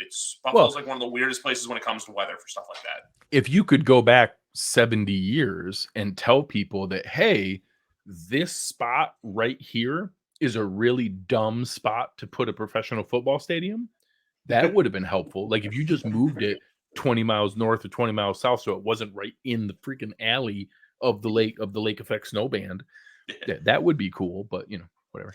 It's like I know there was stadium plans because I know Joe was on here in April. We were talking about the stadium and everything like that because I was just very curious, and he was telling me that look, they're probably going to be breaking ground in January and July of 23, and that everything looks nice. But I know Niagara Falls was discussed as a potential spot for the stadium, and I know that in the snowstorm they had a month ago, Niagara Falls barely got hit compared to the area surrounding Orchard Park, Hamburg, East Aurora, et cetera, et cetera. My co-host on my show lives in the suburbs of Buffalo and is a like minutes drive to the stadium. He had like 8 inches. Another guy on our network was the guy who was on the Fox News weather report sitting up on his roof because he had just climbed up onto his roof through the snow because the snow was as high as his roof. And he's just sitting there on his roof, like shoveling stuff off. So it's, it's a crazy world. I wanted to ask about the because like the snow, like it makes me think of the cornerbacks for the Bills, because I know we talked about that early. Like I said, I watched our show before the season started. The cornerback situation with the Bills, we were worried about. I think Kyer Elam, from what I understand, doesn't quite play. Was behind like their 6th-round rookie, right? And wasn't playing as many snaps or something like that. And would that like how would my hope as a fan is if there's enough snow to have a functional game, nothing like what you saw in the New England game last year. If there's enough snow there, I'm kind of hoping that one of these younger cornerbacks makes a mistake, trips. We saw on Sunday Night Football, as bad as the Dolphins offense looked, Michael Davis falls down when Tua throws a sideline shot to Tyreek Hill. That's 60-yard touchdown. So how is that position played? And then I have one last question about the defense, and I'm done. But I wanted to ask you, how is that played, you think, with the Bills? It's definitely been a revolving door. So we're now one full game back for Trey White. He just played his first like 100% snap game, and it went, as well as you would expect a first game back to go. There were moments where he looked like Trey White, and there were moments where you could see some hesitance and that he wasn't quite, he used to have, and I would think at some point will again, but probably next year, where he could put his foot in the ground and go and break on a ball like, a small handful of guys in the league. And he just didn't have it. You saw the extra stutter step. You saw him have to kind of shift and position himself a little bit differently. And he wasn't able to break on the ball the way that he normally was. And you could tell that he's still getting used to how to play without having that same weapon in his bag. So hopefully that'll come back next year. I don't expect that to drastically change here through the rest of the season. Maybe a little bit. Maybe he gets a little more confidence, a little more comfort level with it. But he's still very good. Not being all pro Trey White and just being really good Trey White is still pretty good. On the other side, they've tried everything. They've done Dane Jackson. They did Christian Benford. They've done Kyer Elam. They did Xavier Rhodes, who actually was okay for a minute. Benford has looked okay, but is on IR. He's got another 2 weeks. He can't come back until the Bengals game. There's a chance he comes back and just takes the job back. Xavier Rhodes was okay. I don't think he's the answer. They've tried hard to make Dane Jackson the answer, and it's super frustrating because he's one of those guys who's really good at 80% of the job. He's actually really good in coverage. He's great at staying with guys and staying in phase. Really athletic, talented guys. He can't make a play on the ball when at the point of attack, and he's not a consistently good tackler. So ultimately, those two skills negate a lot of the good 80%. And that if your 80% prevents the quarterback from throwing at you, that's a win.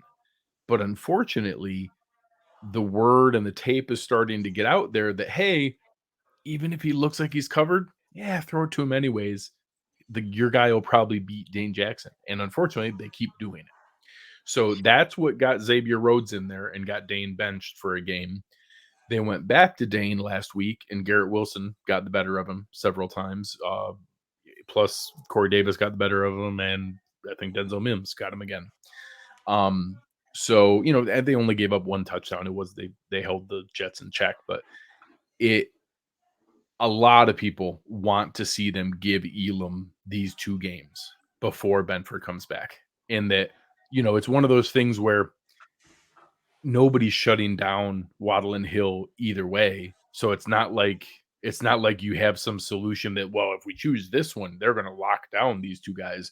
So at least give the 6'1" guy who runs a 4.3 40, at least put that one out there, because he's got a chance to catch up. He's got a chance to stay in phase. He's got a chance to run with him.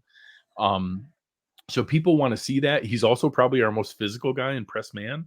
So if he doesn't play, I'm going to have a lot of questions about whether we're going to get any value from him this year. And I'm not going to write him off and call him a bust or say that we're never going to get anything from him. But this game is built for him to play.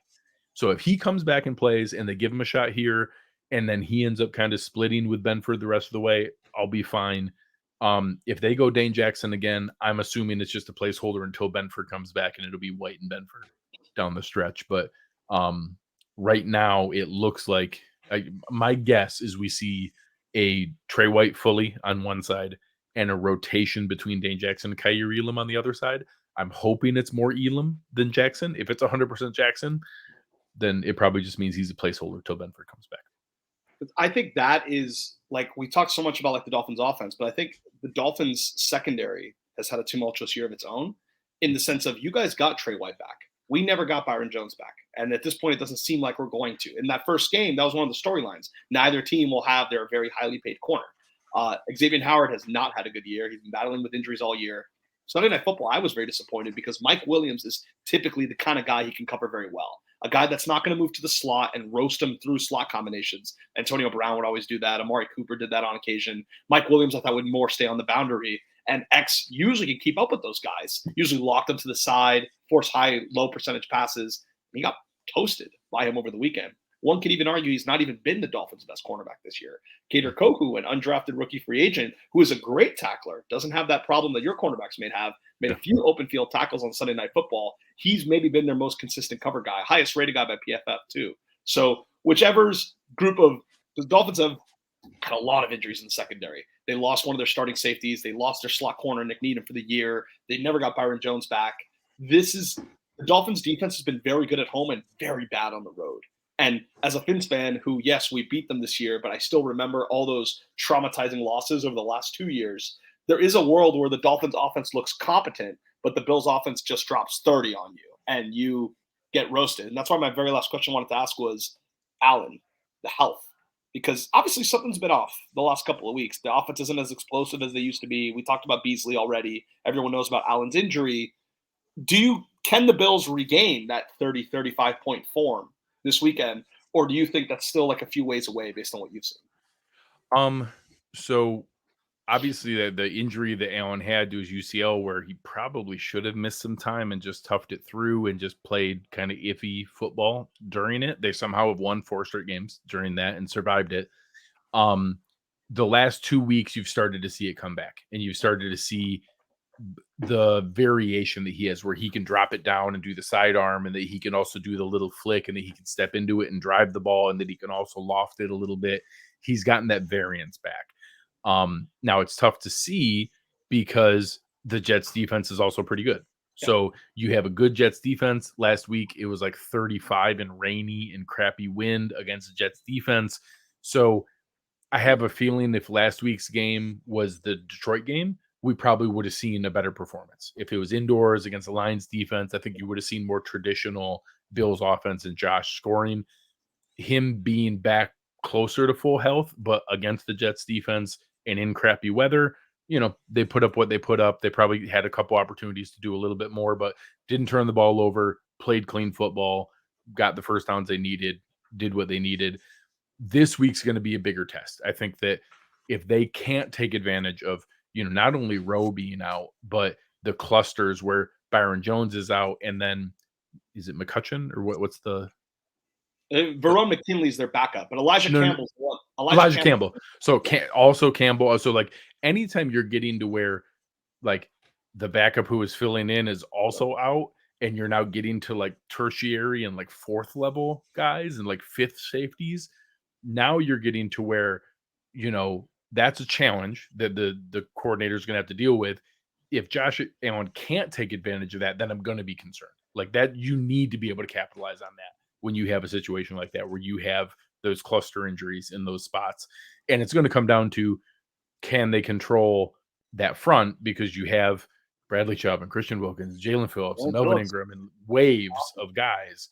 Can you keep Josh upright just long enough? And I don't need it to be shot plays. I'm fine with the 12 and 15 play drives, matriculate the ball down the field. You don't have the horses to cover us. Somebody's going to be open. I'm just going to zip the ball to them, live to fight another day, over and over and over. if he has the patience and discipline to do that, I think you can see one of these games where they're not dominant, they're not blowing up the Dolphins, but all of a sudden you look up and it's like, oh crap, it's 28-13, and they just scored on 4 straight drives. And yeah, it took the entire first half and into the third quarter because each of them took 7-8 minutes, but they just, kind of kept moving their way down the field with just methodical plays.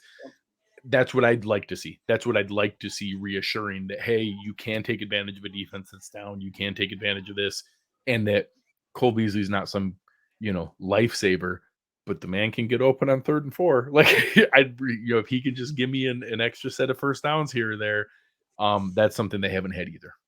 And the Finns will not hold the Bills to less than 30 points unless the front is dominant. Like, that is a mandatory requirement. And it's been very good. Like you said, Jalen Phillips has been awesome. Christian Wilkins going to get a big contract in the offseason. Like, he's been phenomenal the entire season. The secondary will not hold up on its own. They need that front to have a 5-sack, 7 QB hurry kind of day. Otherwise, the Bills are going to score 30. Then it's just a question of, do the Dolphins connect on enough shot plays on their own? I'm with you. Probably, I think I have it like Bills 30, Dolphins 23. I'm guessing you'd go something like that. Yeah, I think on my show I had it 35-24 in wondering if it was going to be a shot at the end to do there. I could easily see 24-28. I think it's going to be more points than people expect. I think people are assuming it's going to be super impactful weather, and I don't know if it's going to be. I think we're going to have some weather, but I don't think it's actually going to dramatically change the defense. Like, I don't think it's going to be enough that we're not going to have the couple shot plays that Waddle and Hill are going to break, and I don't think it's going to be enough that it's going to drastically change that I think the Bills can score on this Dolphins defense. So I actually think if for anybody listening that's a gambler, if this over gets bet down, I would keep waiting. I would keep waiting. I would wait all the way until game time, and then I would take the over, because there's a chance this gets down to 43, 42, 42 and a half. If you get it down there, I would take the over, and I think we could easily see 27-24, 28-24, 28-27. I think both teams score some points, and I think it's going to be some decent scoring back and forth. And the last thing I'll say is the Dolphins, obviously if they win, that's huge. That means they're a Super Bowl contender, because I think everyone knows the contenders in the AFC: Bills, Chiefs, Bengals, Ravens, right? Those 4. And we know the frauds. We know Titans, Patriots. Sorry, Griff. We know all those other teams. The question is, do the Dolphins belong in this bucket or this bucket? If they win, they definitely belong in that bucket. If they get embarrassed, they definitely belong in the other bucket. Can they have that kind of Bills loss to the Bucs last year? That's what I'm hoping for as a fan, even if not in overtime. That, like, moral victory where, like, you look good, you look impressive, you found something in the second half. Maybe you can carry some of that momentum moving forward. If they have something like that, that at least leaves the question still open, and that's what I'm kind of hoping for. So I don't think that's crazy at all. I'm just gonna say 28-20 quickly. I know you guys have time to go, but would you be okay to run down just some games quickly for the rest of the day, and then we take off? Sounds good. Yeah, it's quick, sure. We're going back to Jacksonville and Dallas right here, 4.5, 48.5. I was saying, but we were doing this game, Greg, right before you came on. I was saying I love Dallas in this spot right here. I think Jacksonville is due for a regression this week. Just, it's that everyone's high on them, and then here comes Dallas off of a game they should have lost, but they somehow won. This is a game where Dallas, I think, can really get back on track. I love that mentality, and I think a real sneaky one is I'm hearing that they're going to get Tyron Smith back, and if you add in a franchise left tackle to an already pretty good team, I think that's going to look good. One other thing I want to say about Dallas, too, is I think them being a wild card team is them better than being a divisional team, because even if they do the usual Cowboy thing, I don't think it's going to be as magnified. It's, hey, you were a wild card team, you lost on the road, it is what it is. But if you lose another home game at a home playoff game at AT&T Stadium, it just adds, it's death by a thousand cuts.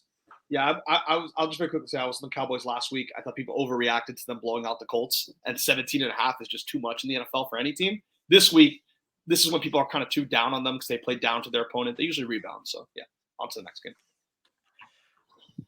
I'm going to go quick here. I'm going to think the Jets. I think the Detroit's due for a bad game. That's what I think it is. I think this is a Detroit stinker. I think, and also, too, I've been seeing a lot of stuff about Jared Goff not being the best in cold weather, because obviously he plays in a dome. So I don't like to say this publicly because I really want them to lose, but I think that you have the Jets here in a perfect bounce back spot. I'm absolutely petrified of how much talent that Jets team keeps adding. and that please God don't let them figure out the quarterback position, because if they figure out the quarterback position, it's going to be super annoying because there's so much talent on the right. Garrett Wilson is a stud. Quinnen Williams is a monster. Sauce Gardner might already be the best cornerback in the NFL. Like I just please keep messing up at quarterback for another decade, and we'll all kind of laugh about, oh man, look at how much talent they have, and it doesn't really matter. Dude, that team is good. The rest of that roster is good, and God bless Mike White, because Matt Milano tried to break him in half, and that dude came back on the retweeted your field. tweet. I Dude, retweeted you. that dude came back on the field, and God bless him. I don't know how he physically survived that. But he earned my respect. That's a tough dude. But if they figure out the quarterback position, it's gonna be a problem. Yeah, it's a question of, can Mike White physically hold up? Like, obviously, not trying to knock him for that game. Like, that was an incredible amount of toughness. But he had the elbow injury last year where he had to miss a Colts game on prime time. Like, if his body starts breaking down, I'll also like I don't want to make light of the fact that he was tough and hung in there. He also takes shots he shouldn't, because he doesn't get rid of the ball when he should, and he stands in there because he doesn't have any mobility. Like, and not everybody needs to be Josh Allen, but like sidestep somebody. Like, it's okay to move out of the way a little bit. Like, he took some shots that there were 3. He got sacked, I think, 4 times in that game, and he got hit like 12, and more than half of them were 100% avoidable. Like, the one that got all the attention, he was standing in there. That was actually a 25-yard completion. Yeah. Like, that the play that got all the attention was him getting snapped in half. Elijah Moore. Dude, that was a 25-yard completion. Like, that one, you do not fault him at all. He stood tough and made a play on a 3rd down conversion to keep a drive alive and got murdered. All the other plays, he had plays where he, after a pump fake, after evading pressure, gets sacked again when he had a chance to throw it away. And so he's got some stuff that I don't know that they expect him to be an answer. So, like, it's not even like they're trying to prepare him to be the new franchise quarterback, but there are a lot of things that indicate that he's not that guy, because he doesn't have the timing, that, that clock in the back of the head that some other guys have to know to get rid of the ball. He ain't got it. Yeah, and the best we can hope for is, just basically that Zach Wilson eventually comes back. They give him a 3rd year, like, out of like stubborn reliance, and I think that kind of keeps the Dolphins and the Bills ahead of them in the division. Go ahead. Yeah, works for me. Hopefully, yes. And Tom Brady goes back to the Patriots next year and everything. I said that. I don't want that. I think for him it's either Tampa or retire. We were talking about that earlier. Carolina, Pittsburgh. Oh, this is ugly. You can't make me talk about this game. No, let's just move on and just it's there. It's a game. Take the Steelers at 3, unless Mason Rudolph's starting. If Mason Rudolph's starting, take the Carolina, no matter what the line is. That is all I can say about this. Oh, that's gross. Yep. You want to know what's crazy? Like, there technically are playoff implications, because the Panthers technically are alive in that rat nest of a division. I'll root for the fighting Sam Darnolds, but it's gross. Also gross in a different way. I just can't trust Kansas City at a big number. That's my only gripe. I just don't trust the Chiefs at a big spread. That's the only thing. Is this the opposite of your Cowboys comment? Is this the, hey, we just saw Houston play Dallas really tough, and now they're getting 14, and we look up and it's like 45-10 in like the 3rd quarter, and who's Mahomes' backup now? I don't even know who Chad Henne. Is it still Henne? Yeah, so Henne's in for like the whole 4th quarter and part of the 3rd quarter. I won't take it, because like 2 touchdowns in the NFL just is bad business. But I certainly am not going to advise people to take the 14 either. If you're a Texans backer out there, your best hope is the Texans, like he said, probably don't score more than 10 points in this game. But the Chiefs have one of those games where they score like 23 and they get bored and they just don't want to show anything else. The Chiefs do that more than other teams. Like, when they have a big lead, they'll just sit on the ball because they don't want to show anything to other teams. And they'll say Pacheco. Like, just here, Pacheco, work the ground game. Houston's terrible against the run anyways. It's probably like strategically smart to do that as is. So that's what we're hoping for. The Broncos hadn't scored like more than 1 touchdown all season, and they gave up 4 touchdowns last week and should have had a 5th one. They almost lost that game. You know what this reminded me of when you were saying the opposite of the Cowboys theory, Greg? Do you remember last year you guys played Houston week 4 and absolutely dog walked them? I think it was like 40-0 or something like that. I think it was 40-0. Yeah. And then the next week, the Patriots barely scraped by them. So it's Yes. the similar logic, but backwards. Yeah. Just as soon as they convince you of one thing, they're really the other. So that means take KC and don't look back. Just check the score at the end and you'll be fine. Exactly. They might cover the over by themselves. They might. My moment to talk. I want to say the Patriots are going to win this game, but there's a world where I think we don't, just because of the Josh McDaniels factor, and because I just there's just a little voice in my head saying it's gone so well, it's this and this has happened, but it's a perfect. I just can see a world where the Patriots like lose to the Raiders, but somehow beat the Bengals on Christmas Eve. I don't call me crazy, but there's just that like backwards logic that works in my mind. So this is a tough game because like you're now at a spot where the Raiders are more like officially out of it. Like they really don't have anything to play for. So then it gets super weird in motivations because now McDaniels is motivated. Yeah. Is Devontae Adams motivated? Who has contract kickers still out there? Like anytime you get into these weird spots where you have, teams that had expectations and players with guaranteed contracts, you get into weird spots where it's not the same as the plucky Texans where every single guy is like a minimum contract guy just trying to fight to put film up. Like Devontae Adams doesn't need this game. Devontae Adams don't need 4 more games. Like he's going to be just fine next year. Yeah. And but I've also seen, I think they opened up the window on the return for Darren Waller and Hunter Renfrow. Yep.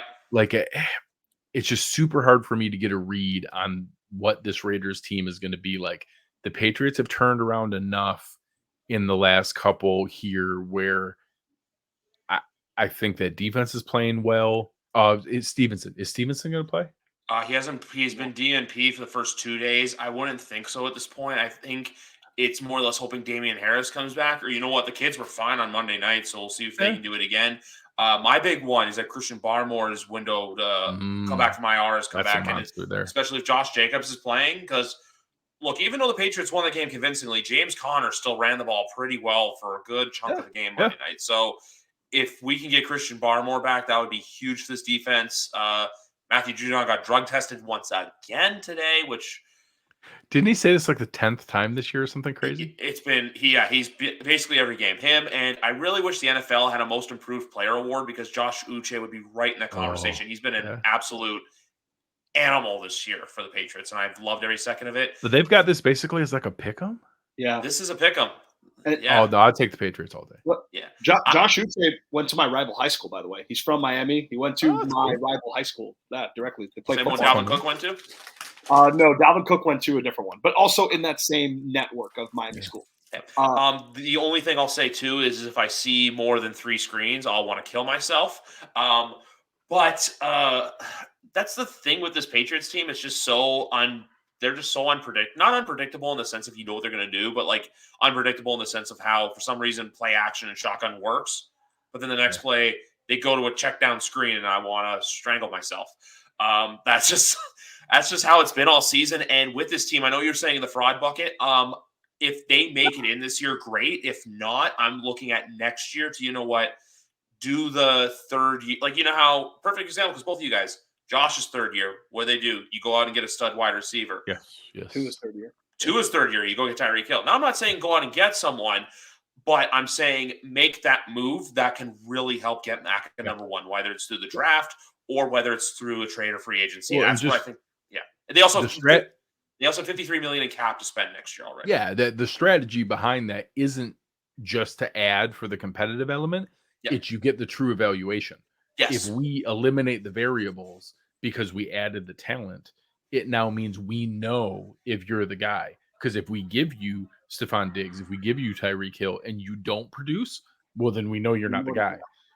If you just barely squeak by, we'll have questions, blah, blah, blah. But it gives you a cleaner evaluation. So if you go out and get him a true number one receiver, and I don't lie, I haven't looked at who the top available free agent wide There's receivers not a lot are of and good ones. who's out there, and probably more so be a trade that it would be trying Yeah. to pluck a DJ Moore out of Carolina or whatever. Perfect. Go get someone like that. All of a sudden now you can have a more true evaluation of whether he's that guy. There's 2 receiving targets through trade that I've looked at. One is just me kind of being funny because I saw Belichick and D-Hop kind of chopping it up Monday night in Arizona. The other... Get everybody out of Arizona. That's a dumpster fire. The other is, and I know his NFL numbers haven't been great, but Jerry Jeudy out of Denver. Still on a rookie contract, was with Mac in Alabama. So worthwhile reclamation. Yeah, worthwhile reclamation project. So those are the 2 receivers I'm looking at. DJ Moore, or even if they want to go get, say, like the Cortland Sutton out of Denver as well, or someone like that. Like, I'm not saying go get like the big fish, but like get someone that will only help elevate Mac's game. Because when I look at big free agency, I'm looking at getting Jacoby Myers back. I'm looking at my thing all year too has been screaming about using Kendrick Bourne properly, and for some reason using Hunter Henry as a blocking tight end when clearly he's a pass catching tight end. Because you'll see me, if you go on my Twitter during Pats games, you'll see me. Good things happen when you throw the ball to Hunter Henry. So that's what my thing has been about the Pats. And as always, number 38 has stolen my heart. And I know earlier you said Sauce Gardner is the best cornerback in the NFL, but he's the best cornerback not named Marcus Jones, who got a touchdown against the Jets and who got a touchdown against the Bills and can be used in all assets of the game. And that's the thing. I know Belichick's been taking a lot of gripe for his drafting, but if you look at his last 3 drafts, you find at least 3 to 4 solid contributers on this year's team from each of those. Yeah. Uche, Owenu, Duggar. Yeah. Even this year, too. I know Cole Strange was a bit of a reach, but he's been playing fantastic football when David Andrews has been healthy. Pierre Strong and Kevin Harris is just next man up. And Tyquan Thornton, when he's had his chances, look, the kid's got burners, so he's got to see what he can do. But like I said with the Pats, if they can end the season strong and go, if they can either go, because they're 7-6 right now, so if they can go 10-7 or 9-8, I'll call it a successful season. It's just more or less, I'm looking for next year for them to take that next step and be in where Miami is right now. I like it. Before we talk about this game, Greg and I were talking about this earlier, the Steve Keim thing, and how you were saying you think there's a little bit more to this than it entails. I kind of agree with you in a way where it's a chance for him to walk away without getting fired. He kind of gets his flowers on the way out, like Big Rat made the comparison of David Gettleman last year with the New York Giants. Yep. And I don't want to make light of it. There may be a very serious health situation. There may also, I've had some people pretty directly speculate that there may be some other, substance abuse challenges that he may be dealing with, and God bless him. That's a challenge I know many people have fought with. He had a DUI a year ago. Yeah. So whatever it may be, if this is their way of giving him a respectable, path to step away, that's fine. It's super hard not to read it as them giving him just a more respectable path than he's fired. Because, that's a dumpster fire of a roster, weird holes, weird, highly paid spots with gaps in other areas. I will be shocked if Cliff Kingsbury isn't the Patriots offensive coordinator next year at this point. So I think that we see a clean slate, and that sadly you're kind of forced to realize that when your franchise quarterback now is very likely not going to be ready for the start of the season. So I think this is pretty much a clean slate across the board. And, we'll see. All my same comments on the Raiders earlier are now apply here, where now you're getting into individual contract incentives, who has guarantees for next year, who has incentives to keep playing out, and who's making business decisions to be healthy. Russ probably not going to play, right? Like in concussion protocol. It has not cleared concussion protocol at this point, so getting less likely by the day. We'll know for sure tomorrow. This is a U right here. Take that under. Take the under. The other thing I'll say quickly about this too, and with Arizona, is JJ Watt potentially has a chance to make it right and go to Buffalo this time around. Would that be something that could potentially happen? Because I know you guys. I've seen you guys barking for Jerry Hughes, and I know JJ Watt and Von Miller. That's 2011, one of the best draft classes of all time. I'm just saying. He was super close. He visited Buffalo before signing with Arizona and was made all the same comments everybody makes about, oh, I'm looking for the winning organization. And then Arizona came along with a bunch of extra guaranteed money, and magically he signed in Arizona, even though he said he was only going to sign with a contender. Yeah. So that would very much please me if he got cut loose. He's one that actually could clear through waivers. I think his guy. So Jerry Hughes, sadly, is real cheap. There's zero possibility he passes through waivers. Certainly not the Bills. Like, he might pass through waivers to another playoff team. So I've actually told people we don't want Houston to release him, to waive him, because some other playoff team would claim him before he got to Buffalo. Nobody's claiming JJ Watt's contract. So if JJ Watt got released beforehand and was able to sign on and went to Buffalo, I wouldn't be sad about that. He is a free agent after this year. He only signed a 2-year deal with Arizona, so that's why I said that. The only other thing I've seen is him potentially going to Pittsburgh because that's where his other brothers are. If it's about if they were more firmly in the running, I could see that, but that would just more likely be. I could see them signing there next year as a longer term contract. Yeah, but if he got released here down the stretch, that would be interesting. I was also going to say this right now quickly too. Would you put JJ Watt in the Hall of Fame if he retired after this year?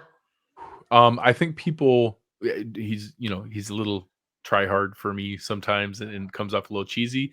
His like peak 4 or 5 year window there was one of the most dominant stretches we've seen in a long time. That dude had like some dominant football in that window. And, I think it was 3-time defensive player of the year, I think, over a 4-year stretch or something like that. He was a bad dude.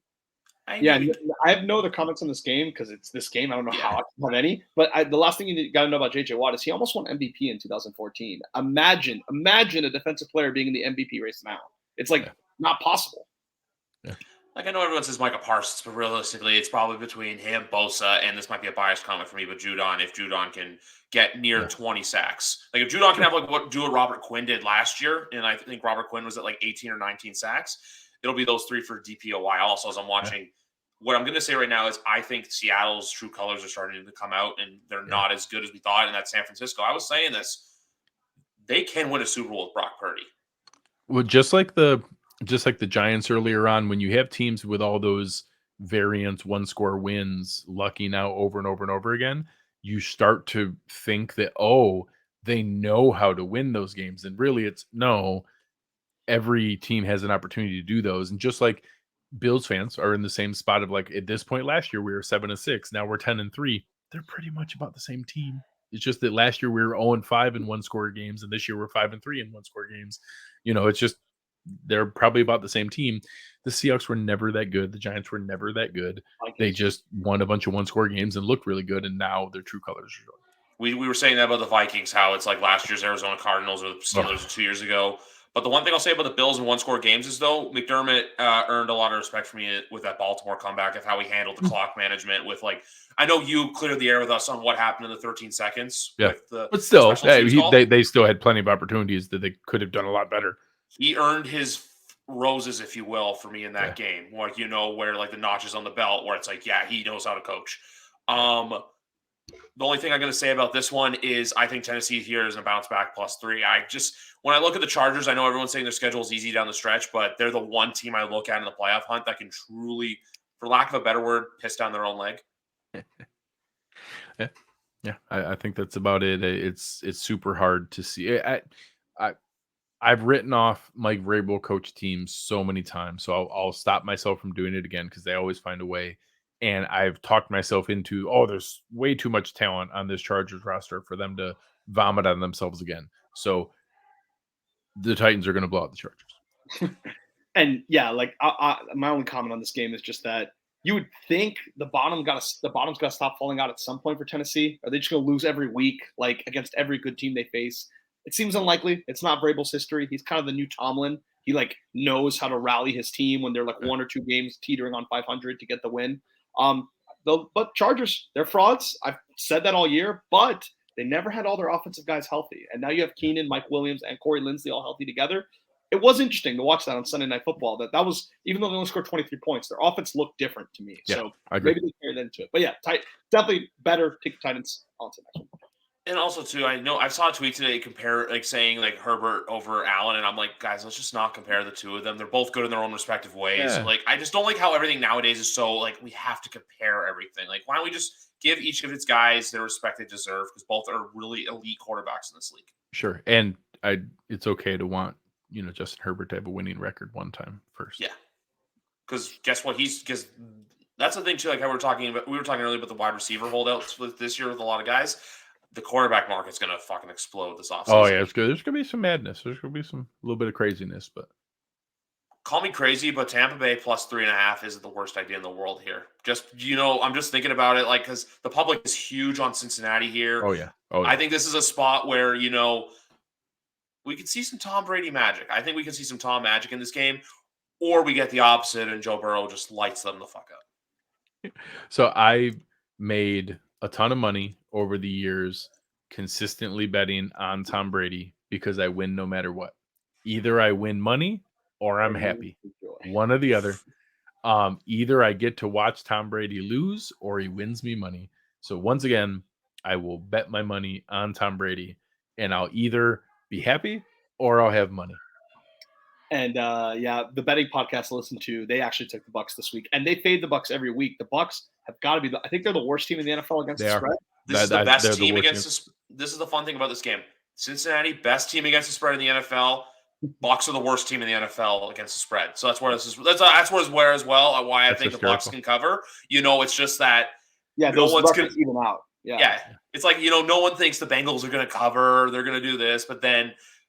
The Buccaneers just find a way to get the 3.5. The very likely result is the Bengals win this game by 3 points or something like that. In which case the Bucs will cover. In which case Greg is double happy. He gets money and that is where it's really special. Where I win money and Tom Brady loses. That's the sweet spot right there. Yeah, my sweet spot would have been 2 years ago if you guys had gone to the Super Bowl and then Tom Brady. That's like my sick little wild dream Super Bowl when Tom Brady left was just to really give it to you guys. One last knife twist. Yes. And this is the game because Big Rat and I do this thing where for some reason we started podcasting 2 years ago when Daniel Jones, Danny Dimes plays in prime time. So that's where episode 200 is coming in on Sunday. Oh, very cool. And I'm going to say this right now. I think this is the Giants' funeral. I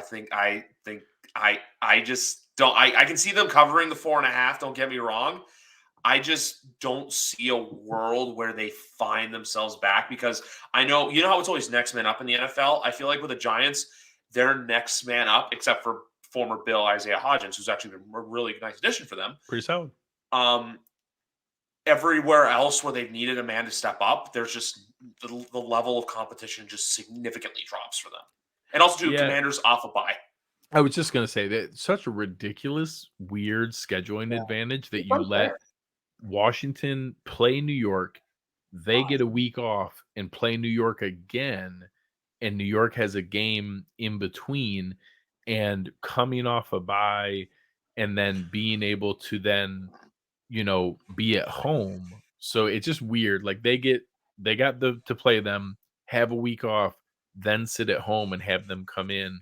Like that's a significant advantage to go through and to play. And this Giants team is now really, really reeling from an injury standpoint. Like they were barely holding on early, and now they've lost so many different starting spots and some really key cogs, a captain like Xavier McKinney. Like that's not the green dot guy on their defense. Like that's really tough to replace on a defense that already wasn't super talented in the first place. So I certainly I think it's an easy pick on the Commanders. I don't love the Commanders. I don't think they're anything special either, but I think they at least have all of their key parts. They're coming off, those late season buys are really helpful at this point in the year. They've got a lot of guys coming back, and I think that they're in a pretty good spot. I feel pretty confident taking the Commanders here. I think the Giants trading Tony and then losing Wan'Dale Robinson to the torn ACL, that was just a killer because Galladay's been so bad for them that they just really couldn't afford that. Like they're so reliant on Darius Slayton, and it's like a classic example of an NFL team that some guys' numbers are propping up and making some plays here and there, but he's really more designed to be your second or tertiary option. But because the receiver room is so bad, in Buffalo, I would love to have Darius Slayton as our third guy. Exactly. Like I'd love to have Darius Slayton behind Diggs and Davis, but he's not anybody's number one. And that's kind of how it's really a struggle for them to score. So I agree with Griff on the points, I guess, because they didn't just tie, even though it is a significant advantage. We saw these teams play and they tied. So I would think that 4.5 is maybe a little too much. But that's what they're hoping. That's why they're putting it out there. Yeah. But I do think the Commanders are the better team, even though the one variable the Giants have in their back pocket, if you're a Giants fan listening, you want to root for this. Heineke has gotten very lucky this year on turnover-worthy plays. It's a great story, but he is kind of like Fitzpatrick. He does put the ball up for grabs a lot of the times, and that's when you eventually get the 3-interception game out of nowhere. Like, where did this come from? That's usually from stuff like that. So that's something I agree that the Commanders are probably winning this game, but that's something you can hold on to as a Giants fan. Yeah, this game could easily be a field goal game or a 2-point game. The only other thing I'll say about the Giants too is just that they have had a couple bright spots this year. Kayvon Thibodeau has looked really good for them coming off the edge. And Andrew Thomas as well is finally showing that, the Giants can have a competent offensive line, starting with a left tackle. I think Evan Neal will get there. Just might take another year or two. But no, Kayvon Thibodeau, stud D lineman. And their only thing is, too, I think their cap situation is not ideal, but Greg would know more about cap numbers than me. But them and the Saints are like in the not pretty category for cap money. Even though Mickey Loomis is a wizard.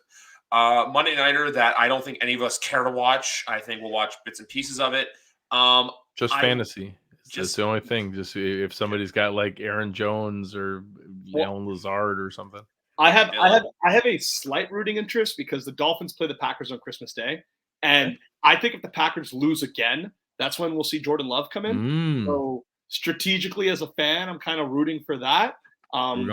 But fantasy otherwise, and I do think the Packers. Sean Payton actually said this on Colin Cowherd's show that after the Bucs beat the Saints on Monday Night Football, he found a stat that said like teams that score 2 touchdowns in the last 5 minutes of the fourth quarter to win a game are like 0-20 against the spread the next week or something ridiculous. And as we know, the Bucs got embarrassed by the 49ers the week after that game. That would also apply to the Rams here. Baker Mayfield still just got there. I know what he did was really special and a cool moment, but he still has only been there for like 2 weeks. And he's also still Baker Mayfield. And it's in Lambeau in conditions too. Like it's not even like in a domed environment for him. So I think I don't know about the spread. 7's a lot for a 5-8 team, but you can probably reasonably expect the Packers to win this game, even though I'll be rooting for the Rams. Packers win, Rams in the points though. Maybe. Yeah. I like it. Guys, I got to thank you for coming on. We had you guys got to do your thing, talk about both your teams. We'll have to do it again soon sometime, Greg. It's always a blast getting to talk to you, get to know a little bit more about Buffalo and itself and the team. You guys enjoy Saturday night. I know I'll be just sitting by my wayside watching the games, having fun. But thank you guys for listening to episode number 199 of YWC Football Talk. We're getting close to the end of the season, but you know what? It's always fun to talk football. We'll see you guys. Big one, Sunday night, episode 200.